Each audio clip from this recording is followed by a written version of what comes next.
If you wonder why the boss is super slow and doesn't have a lot of health, that's because this vortex was from 2 weeks ago, when Ninja Kiwi banned both the Super Monkey and all the Paragons, but in turn Vortex was basically crippled. So yeah, that's that explanation. Enjoy the video. A quick recap of where I've been in the last 2 weeks. A cyclone tried to kill me, so I reversed it and then it promptly died. And because of this, Ninja Kiwi decided to release the Vortex and symbolize the fact that Cyclone Alfred got completely wrecked and made Vortex completely crippled. Now, I was going to use Paragons to easily cheese this boss, but turns out Ninja Kiwi had banned all the Paragons and the Super Monkey. But I think they watched my no Paragon video and realized that Super Monkeys were just way too strong. And so I wanted to beat this boss for a video because no Paragons and no Super Monkey equals free content. But unfortunately I couldn't think of any ideas. However, when I was scrolling on YouTube and watching Dragoon's videos, because he's a Bloons tuber apparently, he was trying to beat a boss without any monkeys. And I thought, huh. That's a good video idea, and so I'm promptly stealing it for this video. You can't sue me, because I have no money to be sued for. Round 1, I placed down a tack shooter, and it wasn't even necessary because my road spikes pop all the balloons at the beginning. Thank you, road spikes, for being just so helpful. I knew the last 2 tiers were going to be the hardest because they stunned a ton of towers near the track, and that's where most of my good towers are going to be because, spoiler alert, spike factories are going to be extremely useful in this run, but I'll only be able to get to that point if I beat the first 3 tiers. So, the most important thing for me now is farming. I can lose some mana shield lives, or hell, even some real lives, even the yellows that come out in round 5 when they should be coming out around 11, but I can farm because I need to farm. Good luck defeating a tier 1 boss on round 40 when I only have $5 in the bank and 36 bananas that I can't sell because the stock market's crashed. But now that I've decided that I'm going to be spending the next 10 years of my life doing nothing except finding the fastest way to get one extra bunch of bananas in a monkey vs balloons game, I'm going to need to address the allegations for heroes. I am not going to be using heroes in this run either, because spoiler alert, all the heroes are monkeys. Except maybe ETN, not the French skin, the actual alien skin. Because last I checked, aliens are not monkeys. Actually, it has been quite a while since I checked. I need to... You know what, I'm gonna look that up now.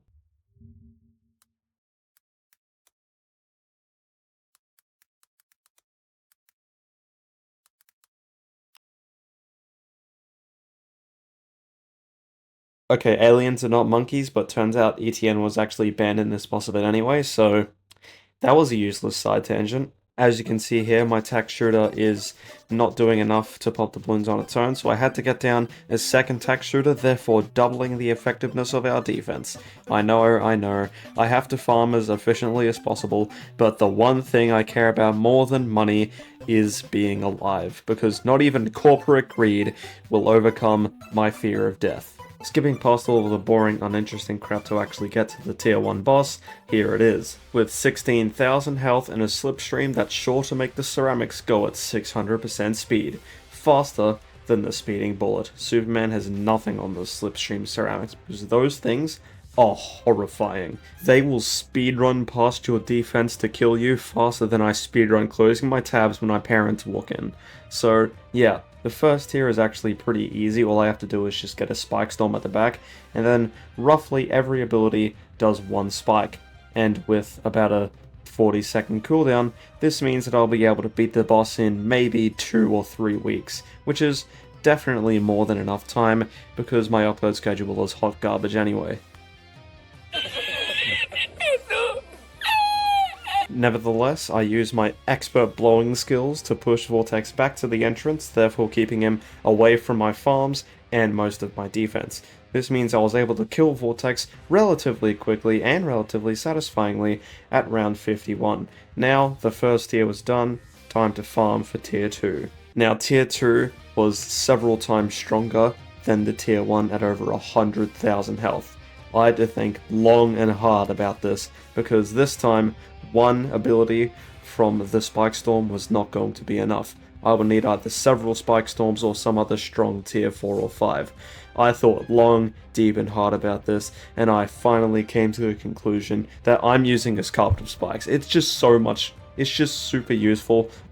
It has a very, very short ability cooldown. Well, not the activated ability, the passive ability. This passive ability shoots out a wave of spikes every 5 seconds in fast mode, or 15 seconds in slow mode.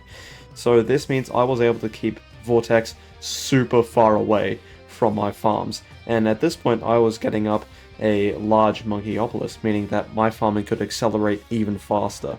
Now with my large Monkeyopolis up and my Carpet of Spikes keeping Vortex literally at the beginning of the track, that means I had absolutely zero troubles, and Tier 2 was an even faster kill than Tier 1. This means I had a lot more time to farm, and I also could sell my Carpet of Spikes, which would be very useful for some extra cash to spend on BRFs. This time I managed to kill Vortex in only 8 rounds instead of 11. Now for ranked times that would be an awful, awful performance.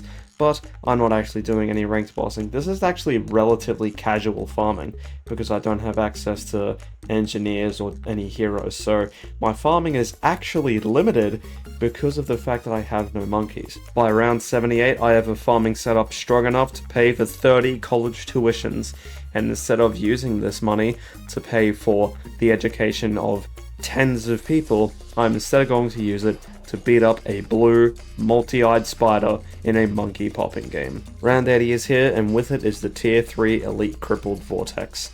Now this boss is actually going to be 1% difficult because it has actual health this time, so I need to put down more than one tower.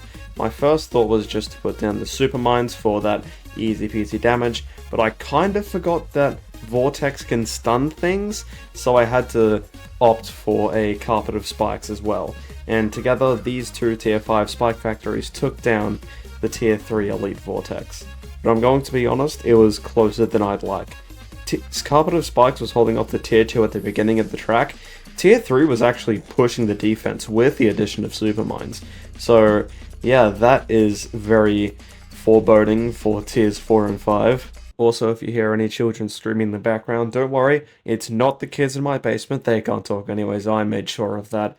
It's actually some people from across the street who are jumping on the trampoline, and it seems fun, so I didn't really want to shout out and say, I'm recording a video, shut up! That just sounds like it ruined their fun, so I closed the windows instead.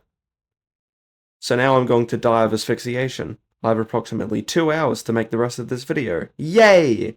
At round 92, I now have a full farming setup. Now, why did I decide to get central markets instead of BRFs? Well, the short answer is lives. If anything sneaks through the slipstream during tiers 4 and 5, because they're gonna get through very close to the exit there, then I don't want anything leaking and killing me. So I use the central markets to gain up extra lives, for just in case. Round 100 is here, but before I start the round, I want to be selling all of my central markets to get down a Homeland Defense village and surround it with 240 spike factories. Now I'm doing this because the Homeland Defense actively buffs both the attack speed of the spike's ability and the pierce that the spikes shoot out. So it's going to be a 4x damage increase, which is why the Homeland Defense is going to be an extremely useful asset for this boss, because spike factories are getting a 4x increase in damage, meanwhile the bombs would only get 2. Now I thought here that using the primary expertise would actually be beneficial for the abilities and the range and the pierce and stuff of the bombs and tack shooters, but in retrospect I recognize that it probably would have been smarter to just fill the entire map with spike factories now, so that I didn't actually have to do anything else for tier 5. But nevertheless, this amount of spikes, tacks and bombs should suffice to kill the entire boss. And now we are going to be activating all of the spike factory abilities at once with Homeland, and oh my days, is that a real carpet of spikes. Now I'm not actually sure now that the spikes actually get a 4x benefit from the Homeland Defense, because all of those spike abilities, and it did less than a skull of Vortex tier 4. So yeah, maybe the Homeland Defense prediction was wrong. It's better to just be safe than sorry and use it, because it directly buffs the attack speed of the bombs and the attack speed of the spike factories and tack shooters. And after 1, 2, 3, 4, 5, 6 more abilities with all of the spike factories, I finally am able to kill the tier 4 boss 14 rounds after I began it. This does not bode well for the tier 5, because remember, I will have an entire map of spike factories, but remember, the stun radius is increased and the duration is worsened, meaning that the towers are going to be stunned for longer. And all of these spike factories in the back have the benefit of being away from Vortex when it hits a skull and stuns things.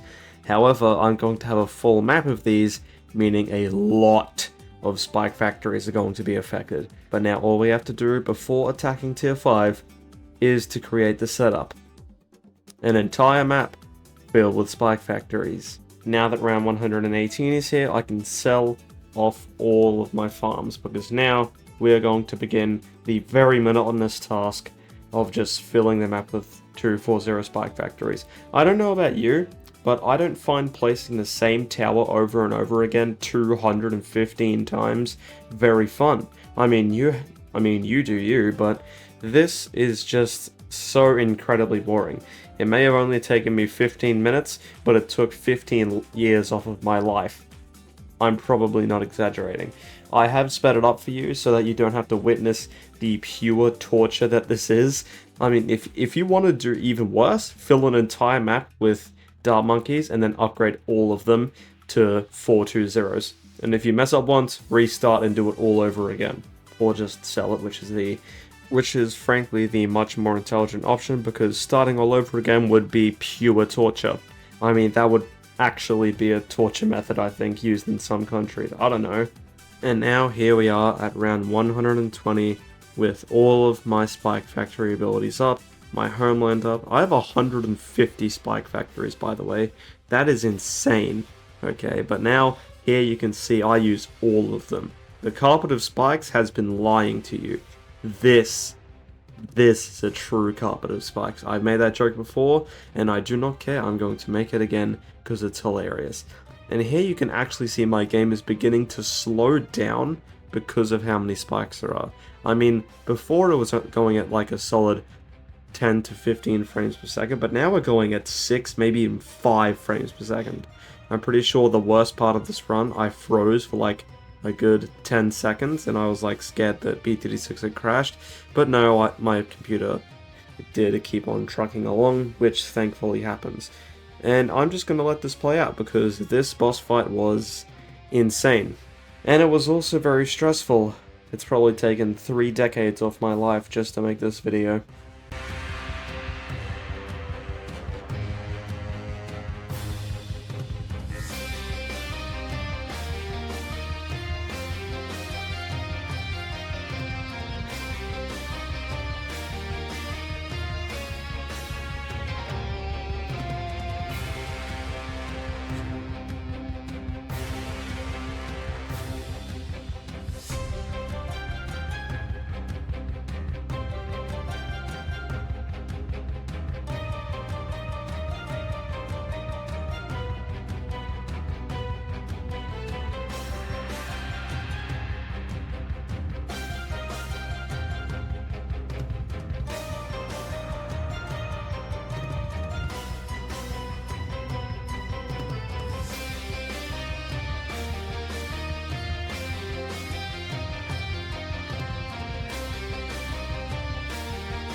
And just like that, I have defeated Elite Vortex without using a single monkey. Now, was this more impressive than Dragoon's accomplishment? Because he did manage to beat Bloonarius. However, he did it with normal Bloonarius on Resort in co-op mode. So that means he had two alternate Dragoons who also happened to be godlike creatures, so he had another edge over me in that department. But the main thing that I did better was the fact that I just had to eat the lag and deal with a map full of spike factories. So, to answer the question, can you beat an elite boss with no monkeys? Yes. You just have to cripple it. But I think we can all agree the true MVP of this run was not the spike factories, it was Quincy himself.